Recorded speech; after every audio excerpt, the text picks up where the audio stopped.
Better stay up out the way, don't get your shit splat. Stop, let this shit slide and get your lick back. And get your lick back, get your lick back. If a nigga owe you something, ain't no chit chat. Better stay up out the way, don't get your shit splat. Stop, let this shit slide and get your lick back. And get your lick back. I feel like I'm JX. J-Way. I'm a perfectionist. Adderall got me restless. I'm gone. Run with a wild crew, they get reckless. Young boy, come up off that neck. We to the trends.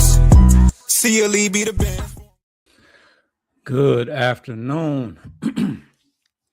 We're back with another episode of Bleachers to Speakers. I was supposed to go live a little earlier, got tied up, but we back. If you've been under a rock, David Montgomery was traded yesterday. I put out a short on the channel to kind of summarize it, but I wanted to come back and talk in a little bit more depth. There'll be more conversations about it, but just wanted to get this out here. And the Sonic and Knuckles saga is over with. If you're watching on YouTube, you see David Montgomery and Jahmyr Gibbs standing next to each other after a W. It was due to happen. Tim Lyons in the building. It was due to happen. Jahmyr Gibbs was taken, was starting to, emerge as a star. And, there's just, when it's all said and done, there's just not enough opportunities for both players.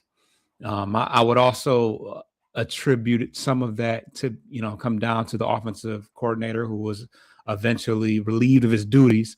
He struggled to the point to where Campbell had to take over, and then you magically started to see Jameson Williams get the ball. So, I think some of the issues had to do with an incompetent offensive coordinator. But when it's all said and done, David Montgomery was actually signed the same year Jahmyr Gibbs was drafted. So it kind of started out early, but Montgomery was a lot more involved, in that first year.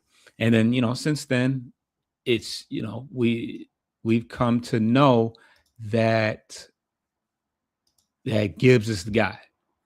Gibbs is younger, more explosive, more everything, outside of the power aspect. So when you look at his numbers, he obviously had a great his first year with the Lions. He had 1,000 yards rushing, and had the most attempts that he ever had. Obviously, Gibbs was a rookie, so they were just working him in. But Montgomery had 200 plus attempts. He had over 1,000 yards. He remained, as far as the consistency of his yards per carry, that never wavered. He's always been around 4.5 yards. He had 13 touchdowns that first year, and as you can see, it's tapered down. It went from 12 to 8 touchdowns last year. In a down year for him, the least amount of attempts that he ever got, least amount of touches, least amount of touches that he's ever got in his career. I believe, and I'm sure he believes as well, that he's still got some gas left in the tank. We know that Jahmyr Gibbs is likely about to get signed to a long-term deal. And, it just didn't make sense for David Montgomery, who still could possibly be a every down back RB1. It didn't make sense for him to hang around as a older player. He's 28, Gibbs is 20, probably 4. So, he could still possibly get one more semi-big contract. Hanging around in Detroit was just going to prolong that. So, I don't know whether or not he asked out, but we do know that he had preferred locations, and Houston was one of those. Where he's at now, he is now the number one running back. They got some guys, some veterans leaving. Montgomery's going to step in and be the primary guy. And luckily, we won't have to see Houston until 2028, which is, I think, his final year. He's coming back to Cincy. Hey, a nice little homecoming for him. He's obviously from Cincy.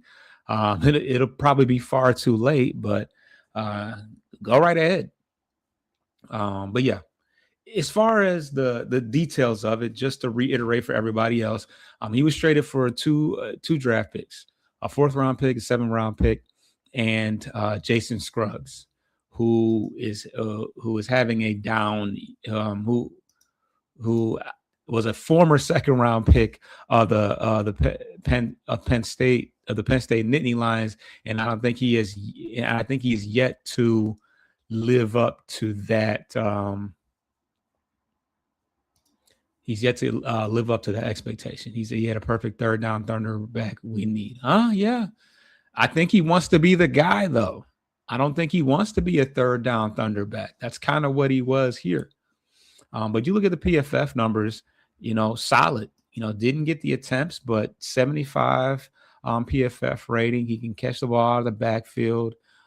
He's a very strong runner. He's solid, 5'11", 224. So yeah, the numbers show that he can still be a primary back if given that opportunity. Yeah, ran 171 routes, 24 receptions, no receiving touchdowns, no drops though. So let's look at Scruggs. Now Scruggs, not a bad pickup in the sense that he's kind of a throw-in. He's kind of a toss-in for this deal, if I can spell his name right. Oh, Juice. I always want to call him Jason.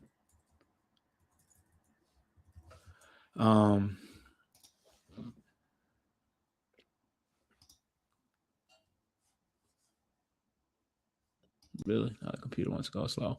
But what I do know about him is that he played all over the offensive line. I think he played all over the interior. He played some guard and he also played some center. So with us getting rid of Glasgow, he can step in and be that guy that can play all over the line. He's not a guy that I want to see playing every day unless he shows vast improvement.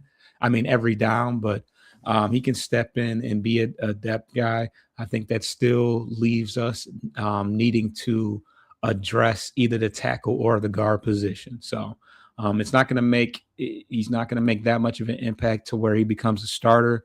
But the sweetest part about the deal are the draft picks. Not so much the 7th-round pick, but certainly the 4th-round pick. There we go. We got it working out. So as you can see, 45 overall. A better pass blocker than run blocker. But didn't allow any sacks last year. That much I can't say. But where is it here? As you can see, he played. Okay, so he didn't play any center. I think he played center in college, but 90 at right guard, 261 snaps at left guard.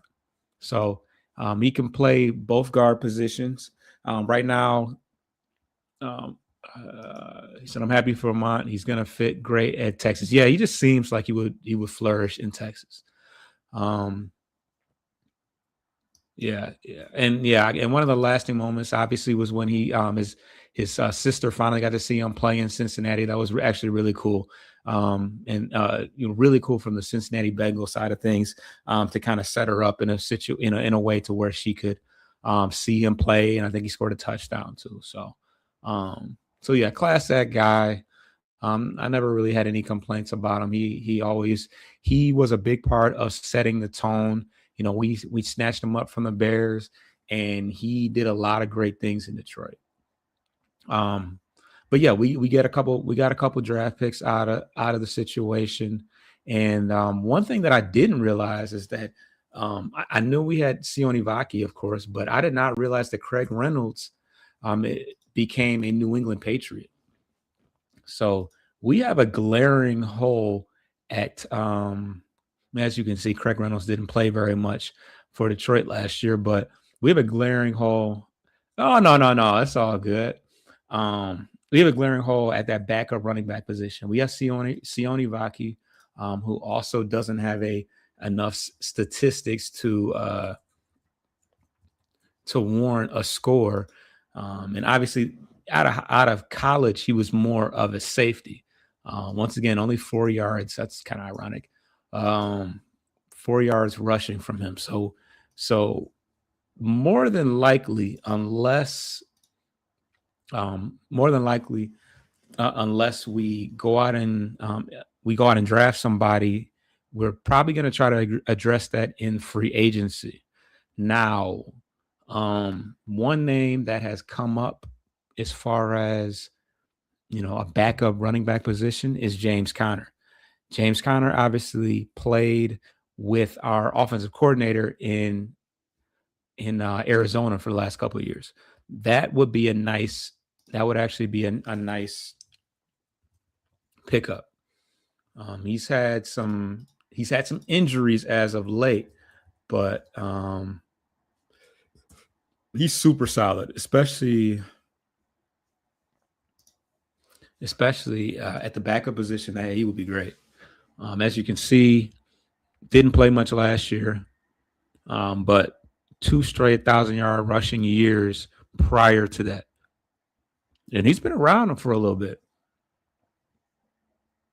But yeah, his best 2 years were the last 2 years. And obviously our OC was a big part of that. Another guy is Kenneth Walker. He's not going to be franchise tagged in Seattle. He's coming off of a Super Bowl MVP. He was MVP in the Super Bowl. But he's going to be on the move as well. James Conner's a little taller than I thought, 6'1". But yeah, Kenneth Walker would be another one. Obviously, he played his college ball in Michigan, so he's familiar with the area. And yeah, he still might have some gas in the tank, though. He may try to get paid one more time. He's 20. Won't have gas in the tank. He's 25 years old. Who am I kidding? But yeah, he's coming off a pretty good year, though.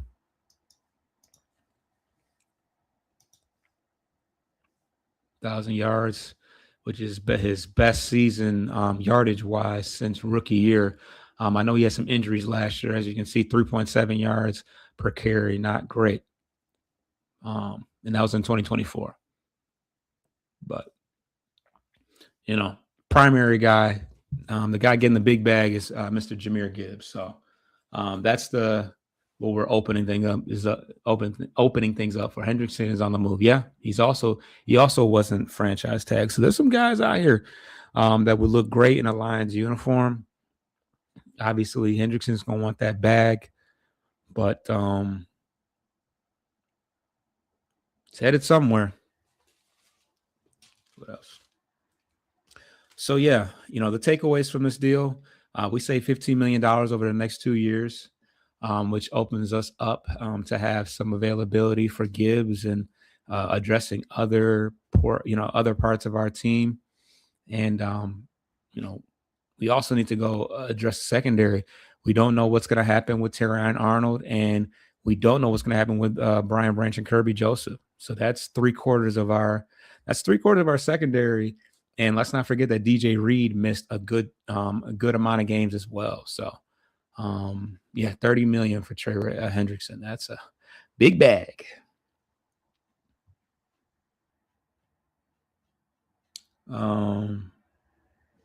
But yeah, we're gonna have to find a way to address the change of pace back, because David Montgomery was very productive over the last couple of years. Obviously, he's going to put the ball in Jahmyr Gibbs' hands more, which there's nothing wrong with that. But we also need to have an insurance plan in the event that Gibbs has to miss some snaps or miss some games. So we don't know. Holmes ain't doing nothing. Oh man, Lions fan syndicate. I think I've seen your stuff before, but yeah, you're very critical of Brad Holmes, and you should be. One thing about it is sometimes, especially when we're constantly going to be picking on the other end of that draft. It's always going to be after this. It's going to be later on in the draft. So we're not going to be able to get those blue chip guys in the top 10. So you got to take some chances. You got to trade some picks. You got to trade for those big names while they're available, because you know, developing through the draft, building through the draft is cool, but the window of opportunity is now. Appreciate you. Who's the backup to Gibbs? Right now is Sione Vaki. Who mostly plays on special teams. And he mostly plays on special teams, but he has played a little bit of running back.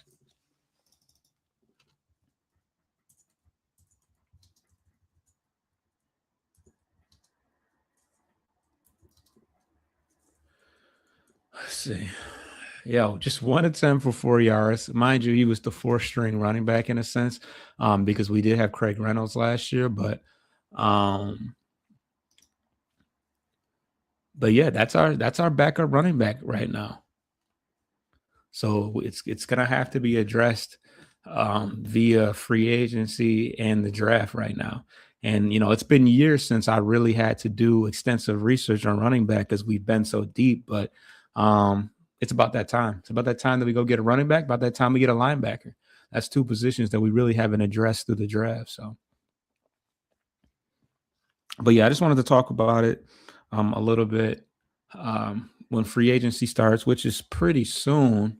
Let's see when free agency starts. I know it starts in March, but we're now in March. NFL free agency starts March 11th. So we got about a week. A week before free agency starts. So maybe we'll get some clarity sooner than later. Free agency starts about a month before the draft, as you know. So yeah, but very interesting. Moves have to be made. We've heard rumors. Last year, the rumors were Jameson Williams.